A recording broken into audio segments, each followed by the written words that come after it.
So this is going to be too easy of a question, so I don't want you to say Mr. Negative. Yeah. If you could play anybody in the MCU, who would it be? Oh, in the MCU, Yeah. Namor. Name more. Namor, bro.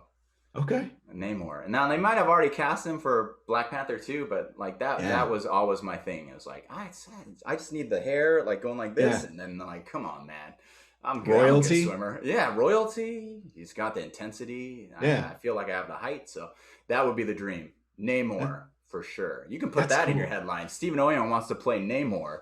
Heck I'm yeah. definitely gonna do it. Yeah. So what I love about that is that is not one that a lot of people say. But Right. again, like you said, for Black Panther 2, like I would absolutely love to see that interaction. I know, right?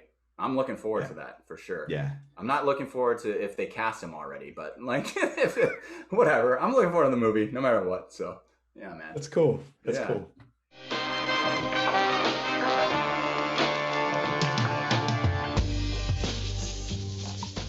So, Stephen Oyoung, I am super excited to be sitting here with you. I'm Brandon Jones from LRM Online. And like the cool thing about sitting here in front of you is as I look at you now, all I can see is Mr. Negative. Yes. And Nice. so I'm curious, one of the questions I wanted to ask you is do people like see you on the street and you're like, are you, do they kind of look at you and make that face? Well, first of all, I feel like I have to make my voice deeper to match your dulcet tones. Brandon, you have a great voice. I love it. I love it. Thank you. Yes, I've had that happen a couple times now. I actually had a funny story. I went to an audition like last year, and as I was walking into the room, this guy's walking out and he's eyeballing me, man. He's looking at me and he's looking hard, and I'm like, no, surely, no, you're not. You want something? So, and I start feeling a little weird. Like, why are you looking at? Why are you looking at me? I pass him and I'm just like, this fool had no idea how close he was. How close he was, right? And then he In says, the rat. Steven? Yeah, exactly. He goes, Steven? And I'm immediately I turn and go, yes. And he goes, Oyoung, right? And I'm like, yeah, do I know you? He's like, oh, I love your stuff in Mr. Negative. And I was like, hey, anything for, hey, bro, yes, thank you. So That's that awesome. was, yeah, that was a close call on my part. I got to work on that temper, man. I got to work on that It's, temper. get just to a low simmer. Get it Yes, down a little bit. exactly. Yeah. Exactly. So I don't want to talk to you about two old projects, even though that's the one that really excites me. The one Sure. that I first recognize you from. You're coming off of Jupiter's Legacy. Yes. You got to play Tectonic. One of the questions I had for you about that, like as you were doing that battle in the first episode, did you ever Yes. think to yourself, like, long ago the four nations they lived in harmony from Avatar? Did you get the feeling? Because you were basically an Earthbender, right? Brandon, also funny secret. That's not the first time I was an earthbender. Okay, one of my first big jobs, how I got into the entertainment industry before I was an actor. I was in stunts. That's how I got into acting in the first place. Sure. And one of my first big jobs was being the airbender. I mean the earthbender in the credit sequence, in the opening credit sequence, right when they're doing this. That's me, Yeah. baby, doing In this. Avatar. That's Yes, awesome. and then that movie, but like it was a great experience, and I got to double Dev Patel, so that was Yeah. amazing. So I was doing the Blue Spirit and all that. But yes, it was funny. We were joking, me and the action designer Phil Silvera. We were like, "Yeah, you're Earthbender again, bro. This is an old hat for you." And I was like, yeah, Asian Earthbender. It's just what we do. There is Just no what you war do. in Ba Sing Se. You know what I'm saying? So it was fun though, because I was like, okay, we went from that was however many years ago, right, Airbender, to now I'm an actor, right? Now I have a character. Now I have a role. It's very meaty. I have heart, right? Now I get to Yeah. be friends with the main character. It's short screen time, obviously spoiler alert, but who knows? It's comic books. Anything can It's happen. comic books. Right, right. So to go from that to however many years later, what is that, like 15 years later or something Yeah. like that? It made my parents proud, put it that way, right? So, So, so since you brought up your parents, one of the things I wanted to ask you about is I saw a clip where you were talking about your father, yes. and it touched me very particularly because you talked about the fact that your father gave you the license to do what you do now. Yeah, Can absolutely. you talk about that a little bit? Yeah, absolutely. Did I cry in that interview? Because, anyways, my You, late father. I did. It was me. I Okay, cried. awesome. Awesome. That's what I aim to do. Yeah. So, I've always been a martial artist. I loved kung fu films growing up. My father is the one that got me into it. He's learned Swai Jiao, which is Chinese wrestling, judo, when he was a young man. He actually had aspirations to be in the movie business himself back in Taiwan when he was growing up. But his father made him choose a more traditional path and get his PhD in engineering, and he became a Yeah. mechanical engineer. But my father and mother, my mother's a social worker, retired now, but they both, took that spirit, this immigrant spirit of coming over to America, creating a new life, and they had this kind of this belief that America is the land of opportunity. So I'm an anomaly, right? A lot of Asian American actors will say, well, they kind of wear it as a badge of pride, right? Where they're like, well, my parents didn't support me, and it's like Right. I'm in the anomaly. My parents had nothing but support, and I'm very grateful for that.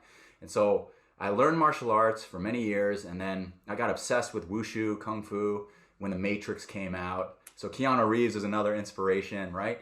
And it's like I just wanted to do something about that, and I was always acting. I never really considered Hollywood to be a viable choice because I was too scared. But my father sat me down when I graduated college and he said, what would you do? We were really deciding, what am I going to do for the next 10 years of my life? And he said, am I going to be a graphic designer or go into politics or what?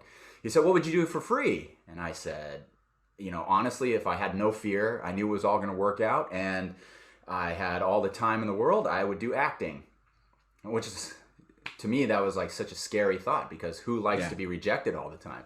I didn't think I could take it. And so my father said, well, you should do that. And he said, I'll give you 10 years, right? I'll support you, emotionally, mentally, all that, right? We'll be behind you. My mom, the same thing. We will be behind you 110%. But he said, if you can't get one job, though, after 10 years, boy, that's it. You're going back to That's it. school, right? You're going back to, and you're going to do what I say. You're going to be an engineer, right? And I was like, okay, let's do it. And so, the rest is history, right? Thankfully, I was able to use my martial arts to transition into stunts. And then from stunts, I was able to become a fight choreographer and then a fight coordinator, a trainer.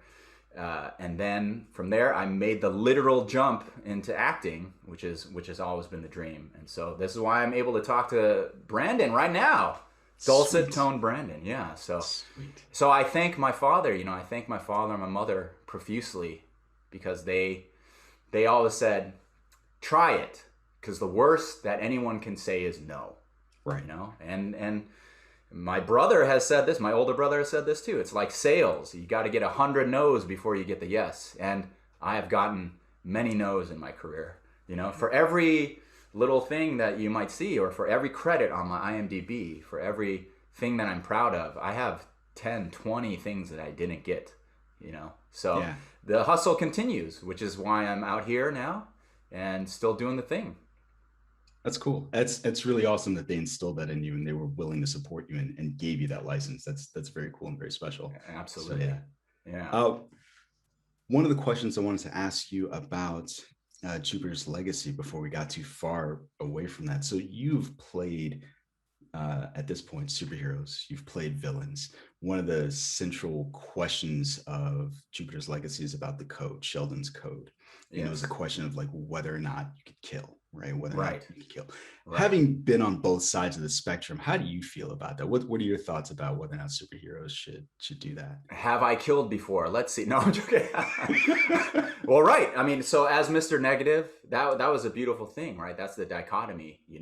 Everybody is the hero in their own story. And now that I get to play Jason Todd, Red Hood in Gotham Yeah. Knights, it's a similar dynamic where you have these kind of intense, tortured heroes who could be villains.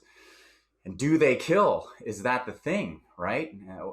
And what do I, man, the politically correct answer is you should never kill, right? That's the politically correct answer. Batman says you should never kill. Sure. But I have to be, I think there's a reason I played Tectonic in Jupiter's Legacy. I have to be, if I'm being totally honest, I think sometimes you need to do what you need to do. And if that takes you to certain extremes, it's of course unfortunate. I don't think you should set out with murderous intent, Yeah, right? But I do think sometimes the only way to stop something is you have to be willing to, you can't take that off the table, put it that way. sure. All Okay. right. All Yeah, right. it's just an interesting question. So, like we saw in Batman v Superman, Right. and even basically Zack Snyder movies. So, if it's a Yeah, Zack yeah, Snyder superhero sure. movie, there's always a Sure. question like, are they doing the right thing and doing this? Right. And in Marvel movies, that's typically not a question. So, it's very Right. interesting. I'm curious what you thought about Well, that. yeah, and I think with Mark Miller, material especially, it's more leaning towards the kind of darker. I hesitate to say the word cynical, but it's definitely a more mature view of the world today. And I think the look, we are also as an audience starving for the just the purely good character, right? The lawful good, that character that always, that like, that's why everybody's like, oh, evil Superman is over, man, we need to have like good Superman, right? Yeah, I think people are starving for that too, because the world is such a dark place. I think in entertainment anyways, there's always room for those characters as well. They're a shining example that we can aspire to, sure. if not fall short from, but at least aspire to. And I think, let's take it back to Jason Todd, right? I think that's something that he wants to do, right? Especially in the later comics runs. So that's Yeah. something that I delve in the character as well. Is like, looks, it looks up to Batman, but it has a tortured relationship too. Just like Okay. Jupiter's Legacy, it's all a circle, Yeah, man. it's all It's all circle. a circle. It's all a circle. So let me take you back to Gotham Knights, and it's hard for me to tell based on looking into the gameplay that I've seen. Sure. Is this a successor to the Arkham franchise? How would you, having worked on it, how would you categorize this? Yeah. Well, you can turn off the little graphs over everybody's head, so that's helpful, right? So it'll look Yeah. a little more like what we're used to. I think I can't get too much into the gameplay. I Okay. played right when they, in the early stages as well, so they're still refining. Is it a successor to the Arkham games?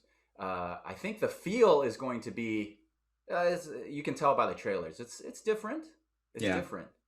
But what I will say is the kind of care that I see going on in WB Montreal in their studio, what they're doing with the writing team, the animators, like everybody is putting their heart and passion into this, and it's paralleling what I saw at Insomniac when we were making Mhm. Spider-Man PS4. So if that's any consolation, I think there is that. And I have seen a lot of the cinematics, and it's a very nice, a very choice. Yeah. Just put it that Okay. way. Good. I'm looking forward to it. Yeah, Were you've gotten to work on a lot of big IPs, particularly in the video game realm, using your voice, like Knights of the Republic, yeah, Spider-Man. This, were yeah. you a gamer? Is this the realm in which you play, or is this just like this is the job?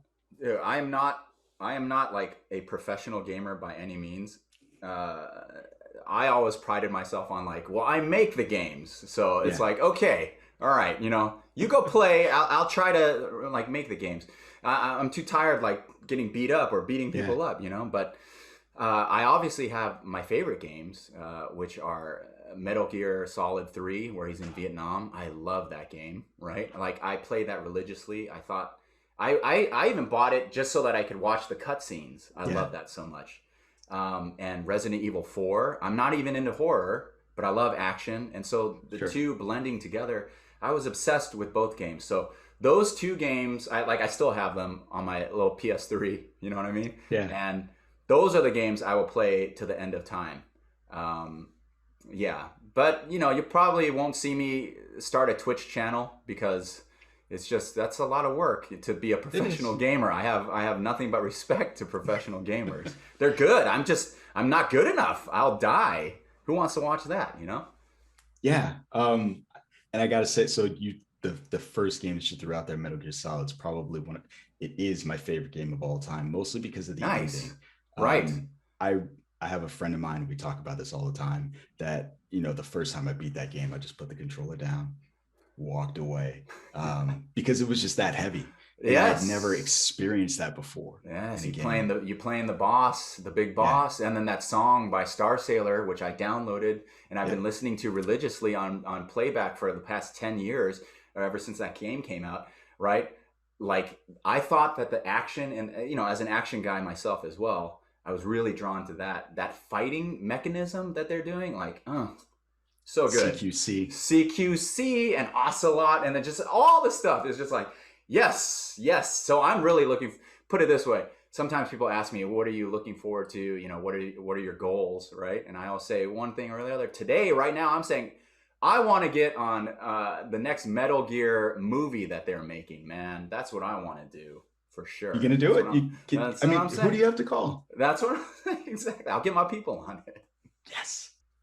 To you, Yes. how do you choreograph and what to you makes the best kind of fight scene? Yeah, I always say this: the story. You start with a story because Yeah. otherwise, the big mistake that I used to do, that everybody does, is you string together a bunch of cool moves, but Yeah. the audience will see three cool moves and then go, "I know exactly where this is. This is just cool move demonstration time," right? Yeah. What people will be drawn to is it doesn't have to be the cool technique. It's the simplest thing. It's even a simple punch. It's a simple look. But as long as the story is there, you have the high and the low, you have the main character struggling, and then you see the struggle, and then the character overcomes that struggle. That's what we all tune in for a fight for. You Yeah. tune in to see the character struggle and overcome that struggle, and a little bit of surprises and tricks along the way, right? That is what makes a really good fight. And then of course you got to shoot it right. Yeah. So sometimes they cut the heck out of it, right, in editing. But if you can get the right angles, if you can get a good director that can let the action play out in front of you, and you can understand it, then that's the best kind of fight there is.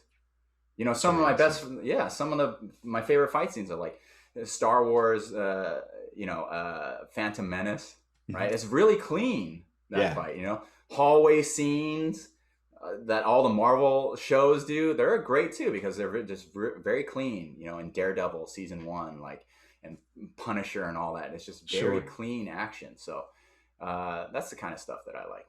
Okay. Yeah, and it's funny as you describe the things that you like.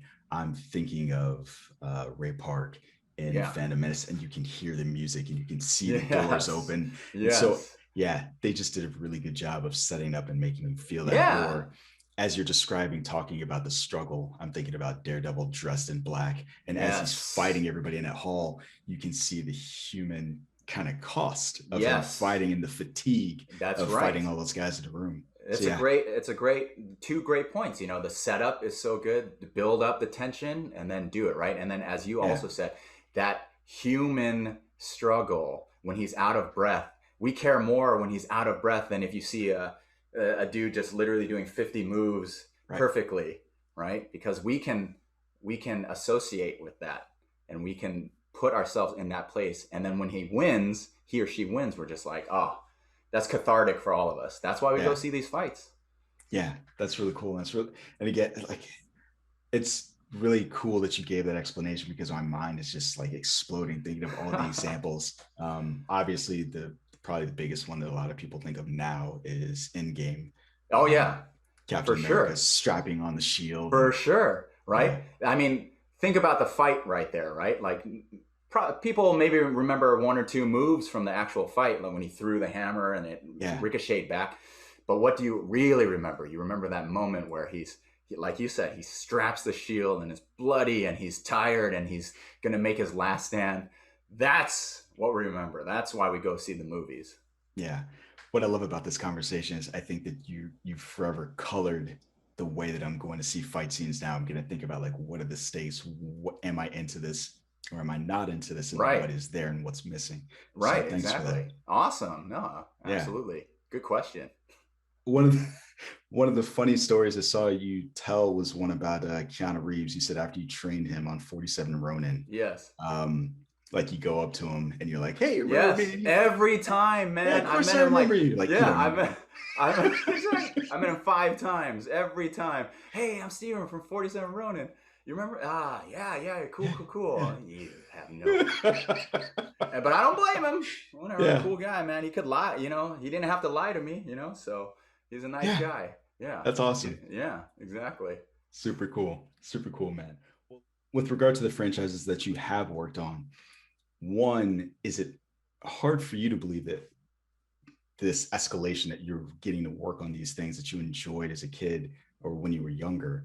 And what's the one that you've gotten to work on that you just can't believe right now? Oh, that I can't believe. Yeah. Well, as far as the progression, it was such a this is a difficult journey. So I'm always blown away every time, you know, I get called to do something or I get the audition and they like what I do. I'm just happy that people like what I do, man, you know, and I want to keep that going. So yeah, every time I'm just super grateful and super blown away. And, you know, honestly, yeah, we say, well, let's not talk about old stuff, but Spider-Man was huge for me. That was a groundbreaking one because I had done motion capture for many years.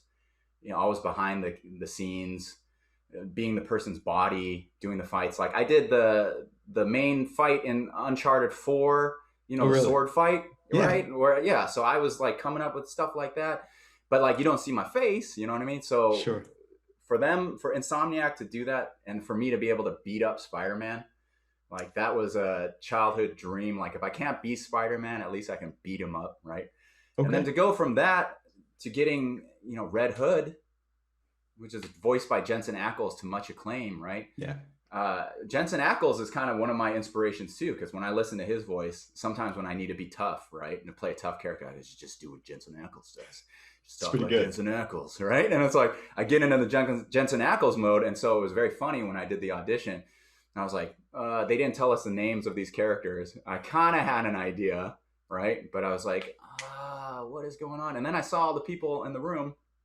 There's all these 7 feet tall, right? Because Yeah. obviously Jason in this game is 7 feet tall, right? So 7 feet tall, big hulking dudes. And like, look, I got muscles, but I'm a martial artist. So I'm more lithe. Yeah. So I go in and I'm like, well, I don't know. I might be in the wrong room, man. you know? So to get that is wild, right? Yeah, one of the big ones that I love doing was like NCIS with Mark Harmon. Yeah. I love NCIS. So to be able to do a scene with Mark Harmon, yeah, where we're supposed to be best pals, I'm just like, this is a wild journey, my friend. You never know who you're gonna meet, who you're gonna run to. The biggest one for me was, dude, being in a car commercial with George Clooney. Yeah. I had to sit with George Clooney for 8 hours and just not say something stupid because you're literally sitting next to the coolest dude in the planet. And I was So what just was that like, like? What was he like? dude, he was exactly what you see in movies. He's cool and he's everybody's best friend. I got nothing but good words. But I've been really lucky, you know, like everybody that I've trained, Denzel, Keanu, Jennifer Garner, and worked with George Clooney. Every one of Adam Driver, every one of them has been great. Every one of them has been nothing but kind, professional, and I think that's why they're at that level because it's Sure. always the ones that are coming up. We got something to prove that kind of have a chip. It's the ones that are at the top of their game that are super gracious to everybody. So Okay. But not yeah. you, not the guy that was about to fight Oh, bro. somebody. No, Yeah. no, no, no, no. I gotta have the attitude. I gotta have a little Pacino. I gotta have a little. So, given that you get to work with all these people, especially somebody like Keanu Reeves, who you said for you, like the Matrix kind of changed the game for you. Yes. How do you stop from fanboying on these people and just how do you remain professional and do your Oh, job? yeah. Well, I let myself have the fanboy moment in my head, right? And then I realized that, hey, we're all uh, trying to make this movie. We're all trying to do the scene. And then I just play in that world. And then you just become, it's so cliche, right? But as an actor, you are the character. So I'm trying to do Sure. justice to the character. And I also know that I have more eyes on me than just a regular Joe Schmo, you know what I mean? Like anytime you see an Asian American male actor on screen, whether it's video games, whether it's his voice, whether it's in movies or TV, you know, that can either inspire someone or that can demoralize someone. So I'm always out there trying to do the best version of my character that I can, so that so that the character is never boring and the character is Sure. never the butt of a joke. Because I feel like that's the kind of change that we need to see Right. in media, and I feel like it's happening. You know, it's slowly but surely we're getting there. Yeah. Um, so not to take it off of you, but one of the things that you were talking about reminded me of the Invincible. And Yes. what I loved about the comic book, so I read the comic book, I read the whole Yeah. thing. When Right. Amazon said they were going to do a show, I was very excited. And then they were like, we cast Stephen Yeun. And I was like, wait, what? And it was kind of this moment. And I love that they changed the script and changed his family dynamic and changed those things to make that fit. So I really love that. Right. Absolutely. That is a, I'm very competitive, so I'm just take that for what you will. But Stephen Yuen, he's one of the guys that I'd love to work with, and Yeah. he's an inspiration. And even when I saw him on Walking Dead, he's so good that I just said, hey, that guy, bless him, right? Like his career and everything that he's doing, he's trailblazing for a lot of us. Sure. And so if I can just, if we are great, we're grateful to ride the wave. That's all it is. And I'm gunning for Invincible season 2. You know what I'm saying? I'm going to be the long lost brother that he never had Okay. from the planet. I forget the name, but yeah, it I comes can't think of over, it it. comes Yeah. back. Yeah, Oh, now I can only, Valeron, Valtrex. I don't know. all I can think of is color. I just remember him as being purple, but I cannot remember his Yes, name now. yes, yes, Um, exactly. yeah, Yeah, that'd be super exciting. I yeah, hope you yeah, get it. absolutely. Thank you, thank you. So May right now it is Asian Yes, American Pacific Islander Month. that's right. Yeah. And so not only is that a big deal in its own right, but I don't know if you saw the news today that the president just signed in to law new legislation about reporting hate crimes Yes, and making it absolutely. easier to do that. And so, Absolutely.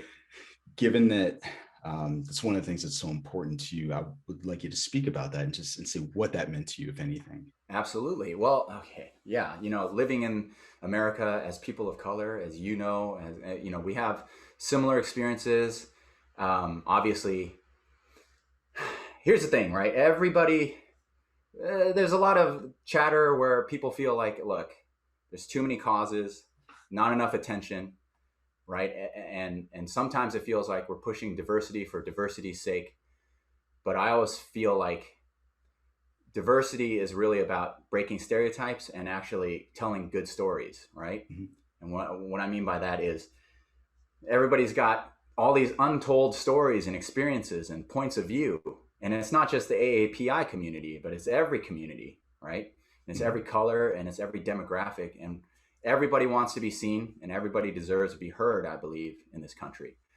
So when we get more diversity, we're going to have better stories. And as entertainers at our core, we're just trying to tell good stories. So it's good for all of us. As far as the recent wave of anti-Asian, violent crimes that are targeting uh, the most vulnerable members of our community. My mother is a part of the demographic. I have to go with her to the grocery store every day to make sure she doesn't get attacked.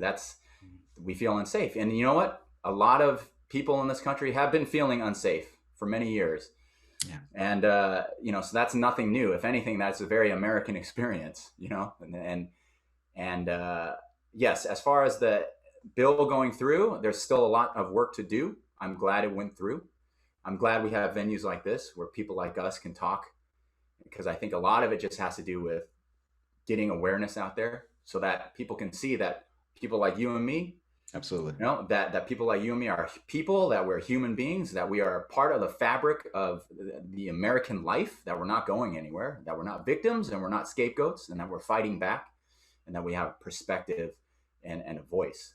And so with that, I would say, like, go, I don't have any superpowers, but I've been looking for a while for things to help contribute, in a concrete way. And I believe that GoFundMe.com/AAPI is a great hub that anyone can go to. It's a one-stop shop, basically. You can just go on that and you can donate to individual victims of these crimes, which are happening every day. Sure. And you can also donate to a fund that is nationwide that distributes your contribution to various AAPI charities and social organizations. And AAPI encompasses like all of us, right? The Vietnamese and the Chinese, Japanese, Koreans, Malay, Thai, whatever, all of them. I know everybody wants a voice. So if you go there, you can just give a few bucks and it'd be very helpful. So, but yes, like I said, the Stop Asian Hate I want to also really emphasize that, at least for my part and for all of my Asian friends, like we also are in solidarity Yeah. with all the groups, man, that are under attack. That feel like, yeah, that are basically just under. It Unheard. feels like we're unheard and under attack. So I stand in solidarity with them. Yeah. And also, I remember getting frustrated. There was a news story that I saw, and I'm fairly certain it was on CBS, and it seemed like the newscaster was trying to pit, like, basically Black Lives Matter Yeah, against right. folks in the Asian community who were being Yeah, attacked. yeah, And it's right. like that, for me watching it, it's so much cringe, and it's hard to Yes, believe. yes, and of course, like historically, let's just talk about it, man. Let's get real. We were talking about Jupiter's legacy. Now we're talking about real stuff, right? But Yeah. yes, in the Black community and in the Asian community, there is tension. There has been historical tension, and everybody's got a grievance. And I got news for you. Even in Asia, Asians have tension with Asians. And everybody's got a grievance, and rightly and deservedly so. And so, what I try to do is just remember the goal. And we're all Americans, we're all people, and I try to respect that. And it's painful, and I try to also respect other people's pain too. And Yeah. I often say the wrong thing at the wrong time, but I think there are more good people than bad out there. Okay. Um, in terms of diversity in front of and behind the camera, what, if anything, can we as viewers do to help push and ensure that, folks who have come from diverse backgrounds are creating and crafting those stories that we're seeing? Right. Absolutely. Well, if you look at, especially with the advent of social media, it now has been this is unprecedented amount of power that the public has over the decision making in the business. If you look at, I just off the top of my head, the Snyder Cut, right? Like they were able to literally resurrect in one movement just through social media, a dead project basically. And I think what viewers can do specifically is obviously continue advocating for diversity, the word diversity, right? That in and of itself is a big push, the theme of it. But what they can also do is single out people like you, single out people like me, right? And as self-serving as it sounds, this is the only way that it happens. Like if they become fans of you, if they become fans of me, right? And more fans grow, then Hollywood and the power makers and the decision makers cannot ignore you. That's all there is to it. They just have to watch us. It's as simple as that, and interact with us on Twitter and Instagram, and just show their support. That's it. That's awesome. Right on. I appreciate it. Well, I'm definitely a big fan. I'm a big fan of your work. And I would love to see you continue to do well and succeed, because you're already doing great stuff. Like I said, the things that I've seen you do, it's been exciting to watch. So I hope it continues. Right on. Thank you, Brandon. I appreciate it. Not a problem at all.